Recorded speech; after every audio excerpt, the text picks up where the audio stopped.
Saya ini pendukung setia Pak Jokowi, walaupun sekarang saya patah hati dengan Pak Joko Widodo. Saya patah hati. Ingat, dia selalu mengatakan, visi misi dari saya presiden, kalian hanya pelaksana. Jadi kaitan apa yang dikatakan Ketua Umum kami, Ibu Megawati Soekarno Putri, Ketua Umum PDI Perjuangan, Presiden Republik Indonesia yang kelima. Orde Baru, kekuasaan sebagai Panglima. Oke. Orde Reformasi, hukum sebagai Panglima. Sekarang kan sudah mulai lagi kekuasaan sebagai Panglima. Ya, tempat kami, baliho kami dibuka, kantor kami disantroni. Belum lagi kepala-kepala desa dipanggilin yang pro kami. Ya, nggak tanggung-tanggung lagi. Dirkrim sus, bukan Kurang apa lagi tuh? MK sampai mengeluarkan keputusan dengan MK. Kurang apa? Udahlah, kita semua udah tahu, rakyat di bawah juga tahu kok. Rakyat di bawah bagaimana Gibran, jadi ini bagaimana Prabowo. Apa sih bangga dipanggil gemoy? Ngerti nggak sih arti gemoy itu apa? Itu artinya gembrot letoy, ya kan? Itu harus bangga dipanggil gemoy. Padahal artinya gembrot letoy. Faktanya memang gembrot lah ya. Republik ini penuh dengan pengorbanan, tahu tidak? Mengapa sekarang kalian yang baru berkuasa itu mau bertindak seperti waktu zaman Orde Baru?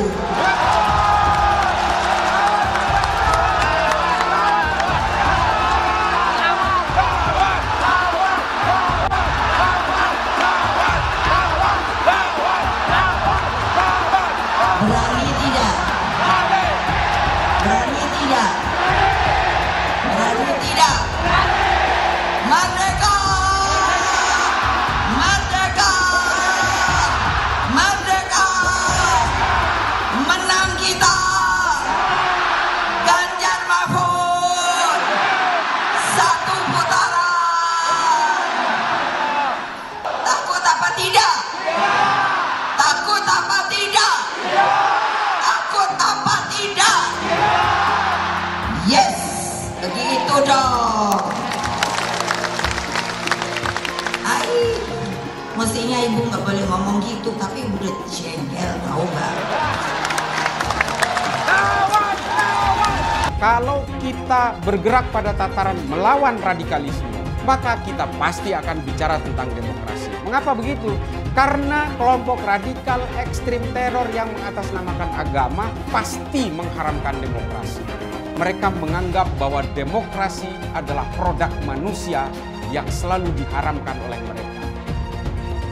Kawan-kawanku sekalian, saya tetap tidak akan pernah lengser dari perjuangan saya untuk melawan radikalisme. Sementara di sisi lain, kita juga harus menjaga demokrasi ini sebagai entitas perlawanan terhadap kelompok-kelompok yang ingin menumbangkan NKRI, yang ingin menumbangkan Pancasila, dan mereka yang punya niatan-niatan untuk membawa bangsa ini ke arah intoleransi. Kemungkinan koalisi Ganjar dan Anies Baswedan, apakah itu mungkin akan terjadi? Dukung Ganjar dan Anies tentu punya kecemasan bersama bahwa pemilu kali ini punya potensi kecurangan luar biasa dan potensi penggunaan alat kekuasaan.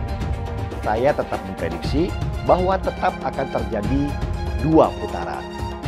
Beda nih dengan yang dipropagandakan oleh Prabowo, bahwa pemilu nanti akan berlangsung cuma 1 putaran saja. Sekian puluh persen pendukung Anies kemungkinan di putaran kedua akan pindah ke Ganjar melawan Gibran. Mereka nggak suka Anies menang sebenarnya, tapi lebih tidak suka lagi kalau Prabowo yang menang. Ini juga masuk akal. Jadi prediksi saya, di putaran kedua nanti, kalau kubu Ganjar yang lolos, maka sebagian besar pendukung Anies juga akan lari ke Ganjar. Ini masuk akal sih, karena pendukung Anies kebanyakan adalah pembenci Jokowi.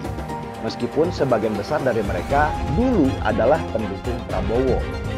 Tetapi dengan adanya Gibran yang sekarang ada di samping Prabowo, maka kebencian mereka terhadap Jokowi akan semakin tinggi. Dan lebih baik buat mereka memilih yang buruk dari yang terburuk, yaitu Ganjar Pranowo. Kiraan saya dari kacamata intelijen, itu strateginya saya lihat mungkin strategi sasarannya 1 putaran. Jadi kalau menurut perkiraan intelijen ini hari, dan kalau tidak ada perubahan yang signifikan, Prabowo, Gibran akan menang. Ini semua yang nanti siap menampung masa atau pemilihnya Anies Baswedan 2 putaran. Dengan asumsi Anies Baswedan kalah, hingga 2 putaran mereka akan masuk semua ke sini. Tidak mungkin kegamah. Itu analisa saya. Untuk seorang nasionalis, tempat berdiri saya hanya 1.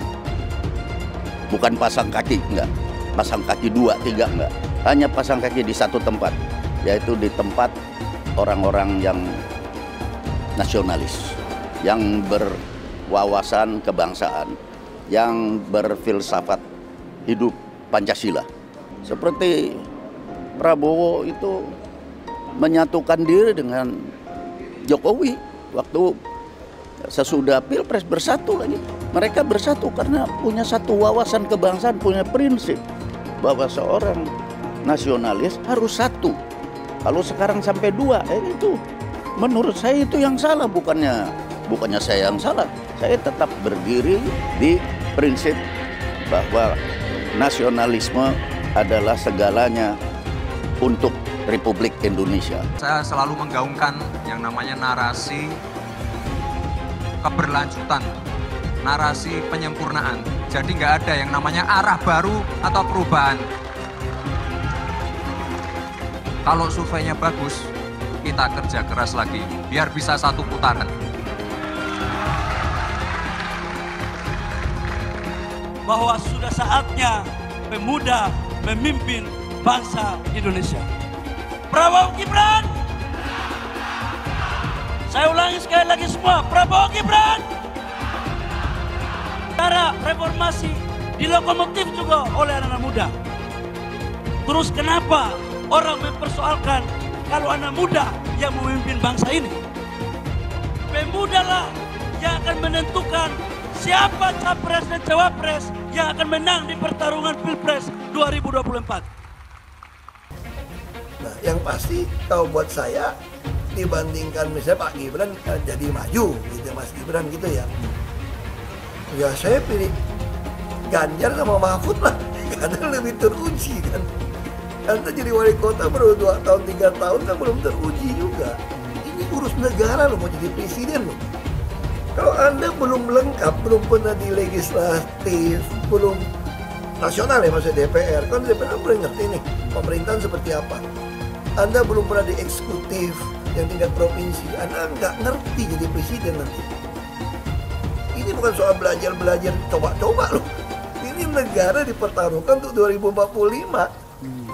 Kita kan mau mencapai 100 tahun ini mau jadi apa? Kalau coba-coba, ini negara sebentar lagi 300 juta penduduk kita. Mana boleh kita kasih orang coba-coba. Saya tidak meremehkan anak muda ya. Anak muda bisa lebih kreatif gitu ya.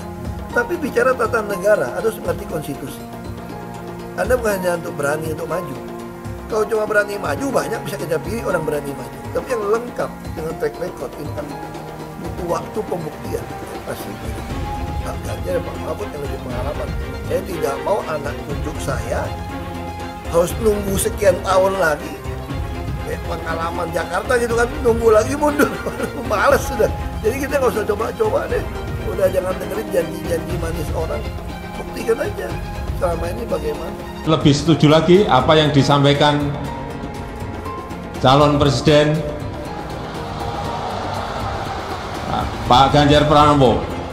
Tadi saya bisik-bisik ke beliau, Pak, nanti habis dilantik, besoknya langsung masuk ke kedaulatan pangan. Nggak usah lama-lama. Perencanaannya disiapkan sekarang, begitu dilantik besok langsung masuk ke kerja kedaulatan pangan. Sehingga swasembada pangan, ketahanan pangan, kedaulatan pangan itu betul-betul kita miliki.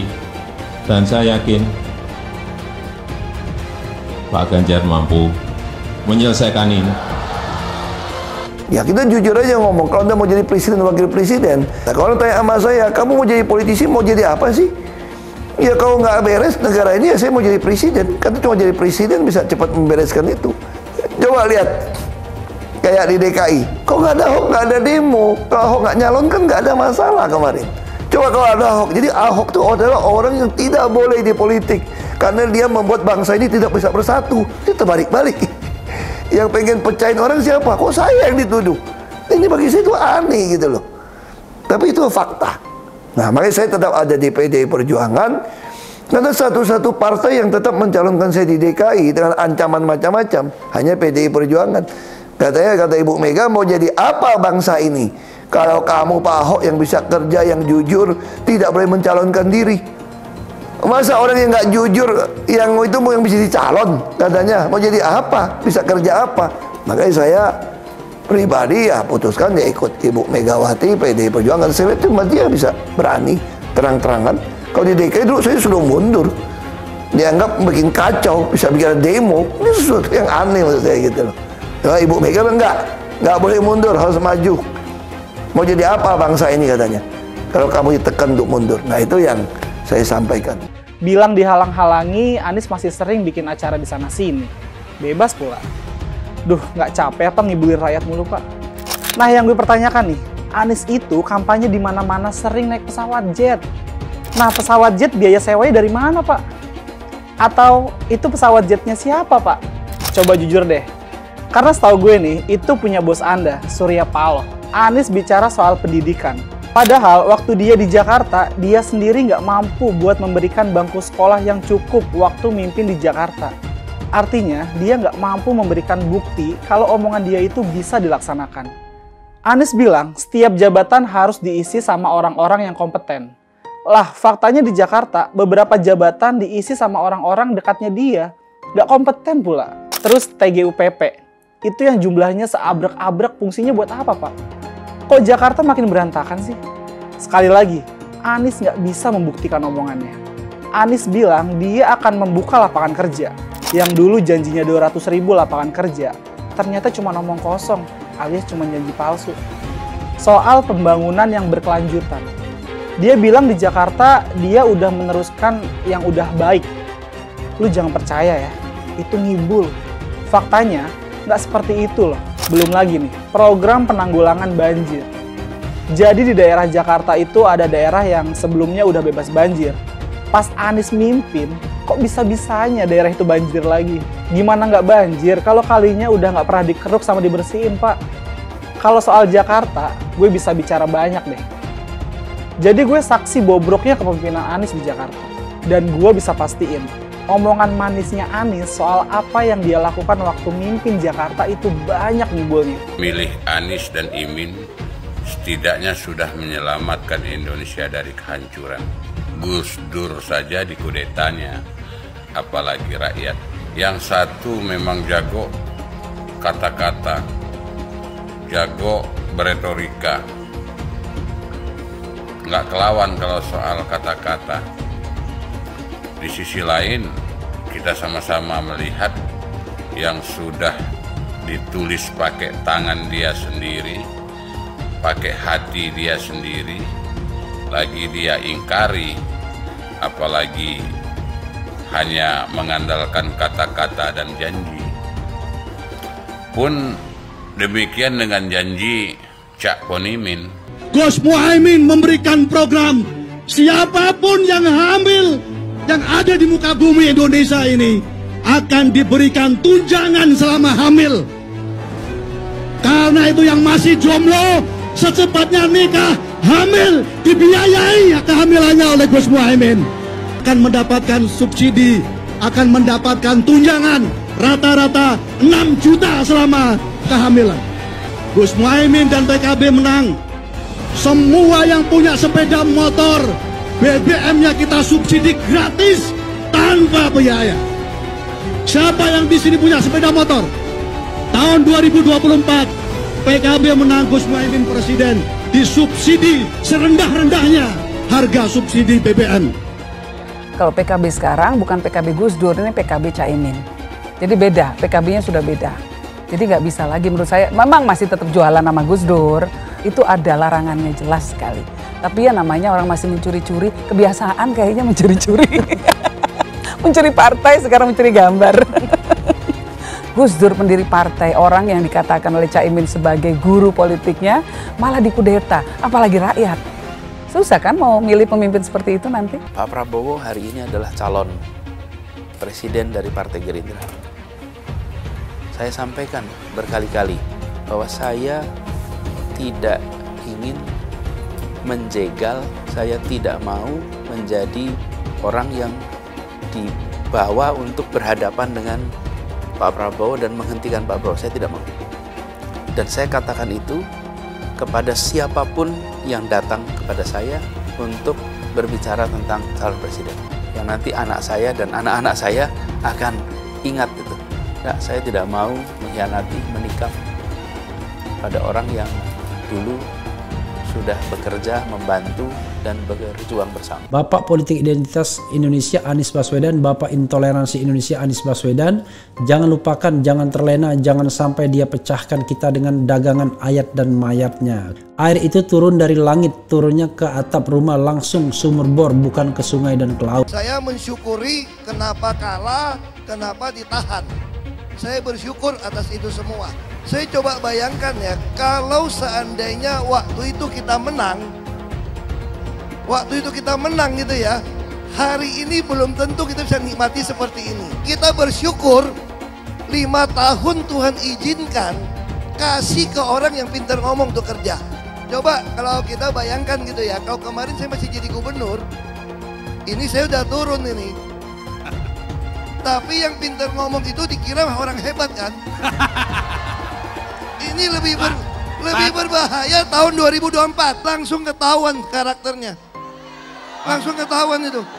Di saya juga ada kutipan Pak di kamar saya Pak. Tulisannya, Jakarta telah mengambil keputusan yang fatal. Jangan hanya konsentrasi pada pembangunan benda-benda mati yang indah difoto dan bisa ditunjukkan dalam 5 tahun hasilnya.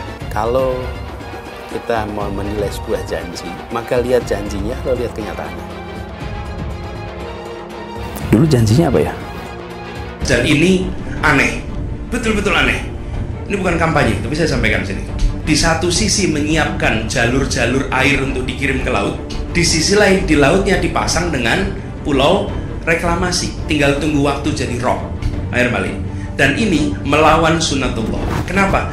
Air itu turun dari langit ke bumi, bukan ke laut. Harusnya dimasukkan ke dalam bumi, masukkan tanah. Di seluruh dunia air jatuh itu dimasukkan ke tanah, bukan dialirkan pakai gorong-gorong raksasa ke laut. Jakarta telah mengambil keputusan yang fatal. Bukan banjir, itu memang parkir air. Bukan banjir, itu memang parkir air. Masyarakat berkeliling dengan membawa toa untuk memberitahu semuanya, termasuk sirine. KAI-BON 82 miliar. Apa alat transportasi yang dimiliki oleh hampir setiap orang? Alat transportasi yang dimiliki semua orang adalah kaki. Kalau seandainya orang Jakarta percaya Pak Anies jadi gubernur pun, saya berani jamin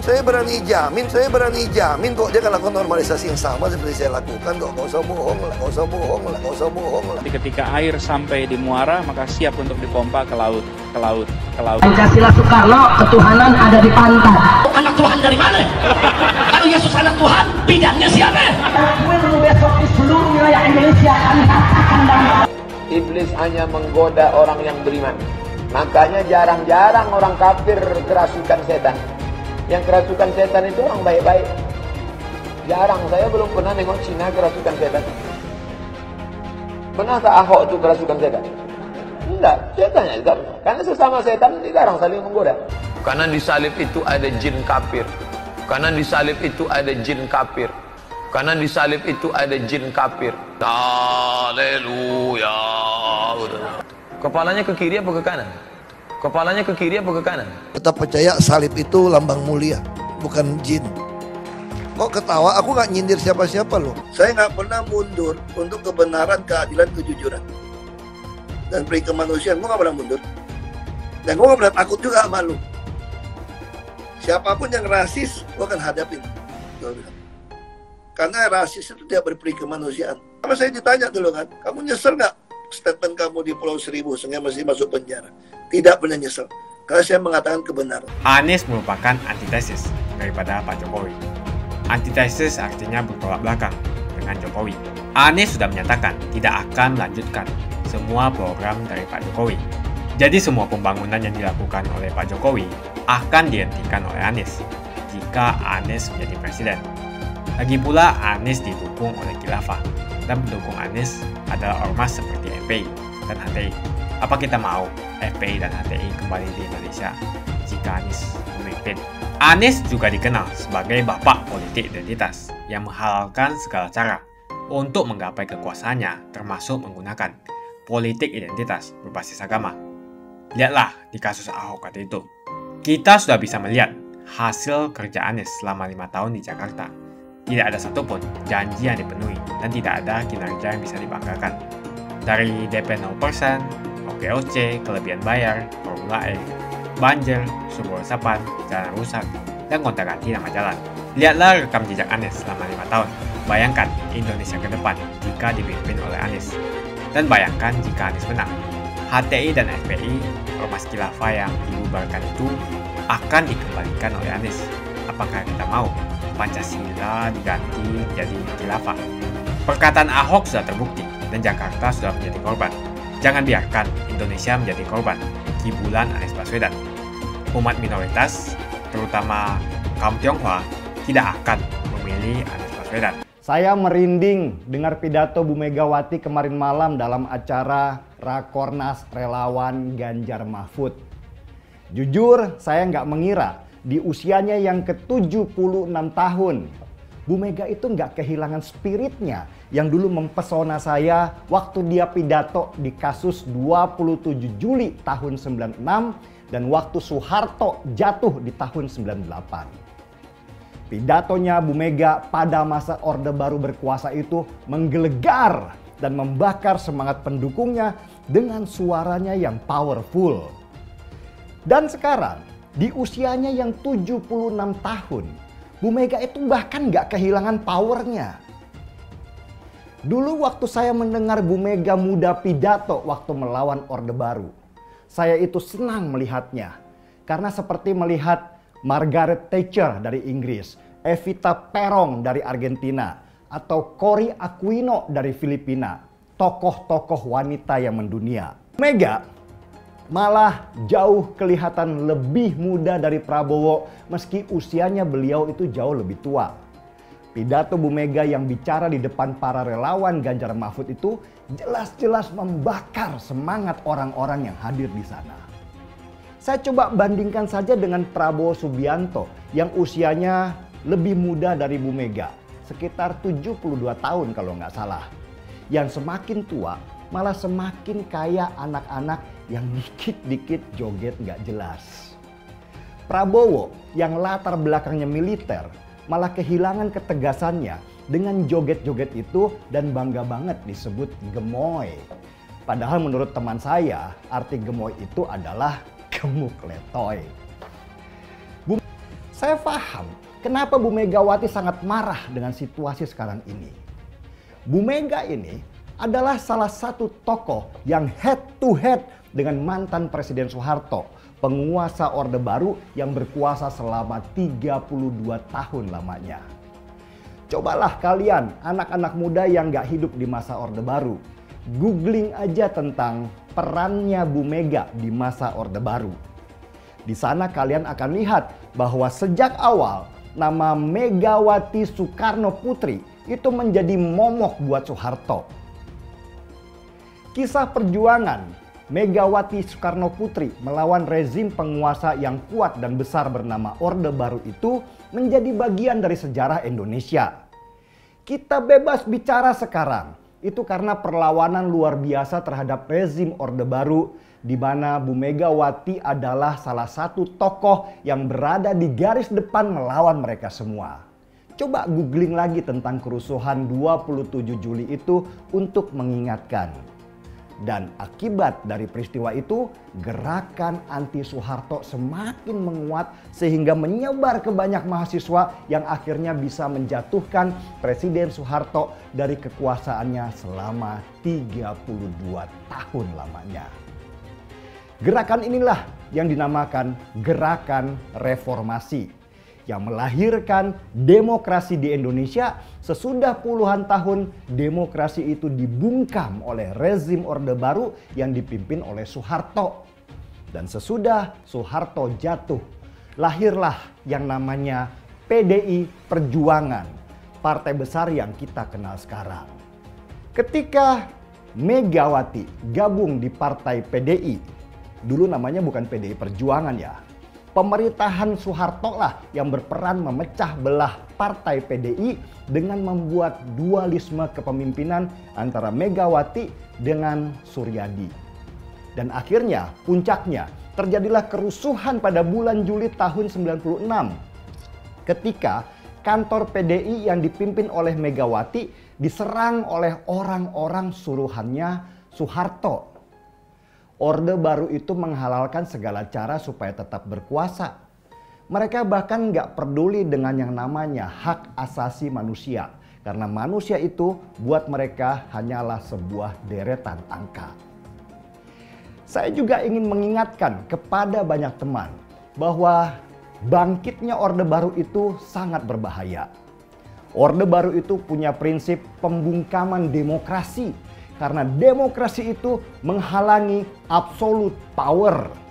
Dan absolute power itu bisa merusak banyak segi pemerintahan dan negara. Seperti merusak hukum, mega korupsi, dan nepotisme yang berdasarkan keluarga dan kroni-kroninya.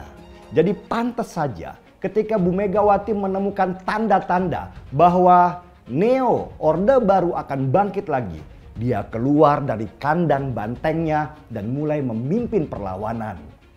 Tanda-tanda bangkitnya Orde Baru, rezim yang dulu dilawan oleh Bu Mega, mulai terlihat ketika pemerintahan yang sekarang memakai cara-cara yang sama dalam membungkam demokrasi.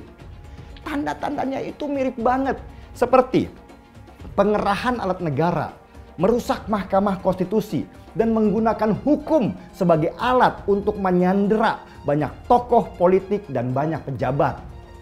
Jadi saya mengikuti arahan Bu Megawati meski saya itu bukan kader PDI Perjuangan.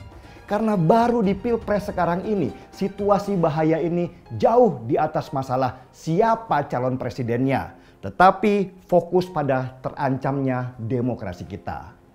Kalian-kalian yang selalu mengejek Bu Mega sebagai nenek-nenek, seharusnya mulai baca sejarah perlawanan Mega melawan Soeharto selama beberapa tahun. Dan saya yakin kalian pasti akan kagum. Saya juga ingin menyerukan hal yang sama, yaitu lawan bangkitnya Orde Baru. Kita selamatkan sama-sama demokrasi kita. Demokrasi ini berdiri di atas pengorbanan banyak nyawa, rakyat dan mahasiswa di tahun 1998. Kita hormati perjuangan mereka dengan berjuang melawan bangkitnya keserakahan dan terus berjuang untuk mengalahkan mereka. Dulu Anies bisa menang karena menggunakan agama dan etnis. Isu agama, ras, dan antar golongan dinikmati oleh relawan Anies. Saat itu Anies didukung oleh FPI, HTI, dan pengasong khilafah lainnya. Pada akhirnya Ahok harus kalah, namun kekalahan dia adalah kekalahan yang membuka mata rakyat Indonesia bahwa masih ada orang-orang yang menang dengan cara menggunakan politisasi agama atau politik identitas berbasis agama. Ternyata banyak sekali orang yang dengan mudah terhasut lewat jalan-jalan seperti itu. Relawan Anies terutama dari FPI, HTI, PA212 seperti Bahar Smith dan Rizik Syihab selalu menghujat Cina, etnis Cina. Tapi saat ini negara Cina sudah menjadi nomor 1 di dunia. Saya bangga sebagai Cina. Etnis Tionghoa dicap sebagai pemberontak, sedangkan etnis Arab dianggap sebagai Tuhan atau tuan dari pribumi. Etnis Arab dipuja-puja dan dianggap sebagai dewa. Lihat saja Rizik Syihab dan Bahar Smith. dipuja-puja, padahal mereka mengujar kebencian. Pengasong khilafah seperti Rizik Syihab, Bahar Smith, dan teman-teman, mereka hanya buat gaduh di Indonesia. Sedangkan negara yang mereka sanjung-sanjung itu, Arab Yaman, masih belum maju dan masih terbelakang. Saya percaya Indonesia dengan mayoritas pribumi juga akan menjadi negara maju.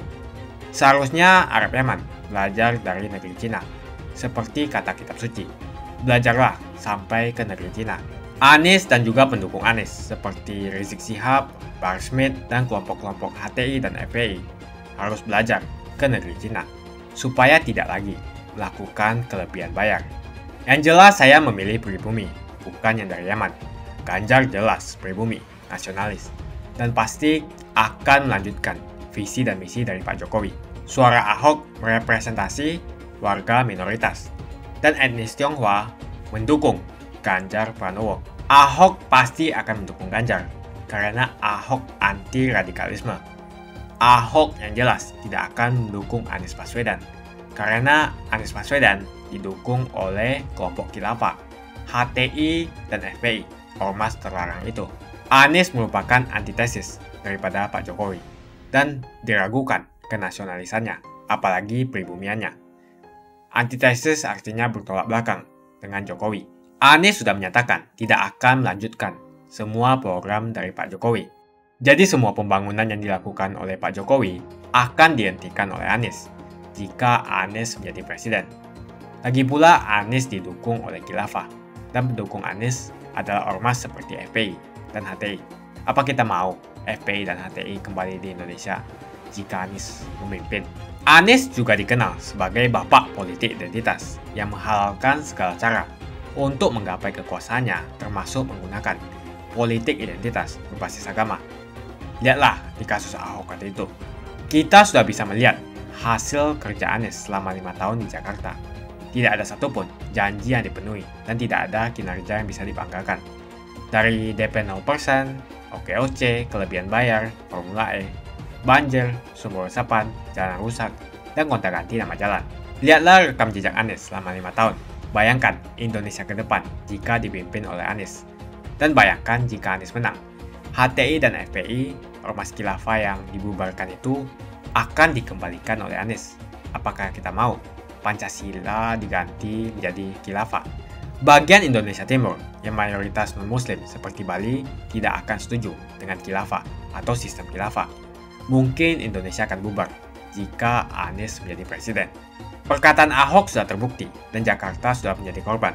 Jangan biarkan Indonesia menjadi korban kibulan Anies Baswedan. Umat minoritas, terutama kaum Tionghoa, tidak akan memilih Anies Baswedan. Saya yakin karma Ahok mengejar Anies Baswedan. Dulu Anies memainkan politik identitas kepada Ahok. Sekarang Anies dipertanyakan kepribumiannya karena dia dari Yaman. Itu saja opini saya hari ini. Tuliskan opini kalian tentang Anies Baswedan. Jika kalian setuju dengan pendapat saya di video ini, pastikan kalian menekan like di video ini dan bagikan video ini ke teman dan family Anda supaya mereka semua mengetahui tentang informasi ini.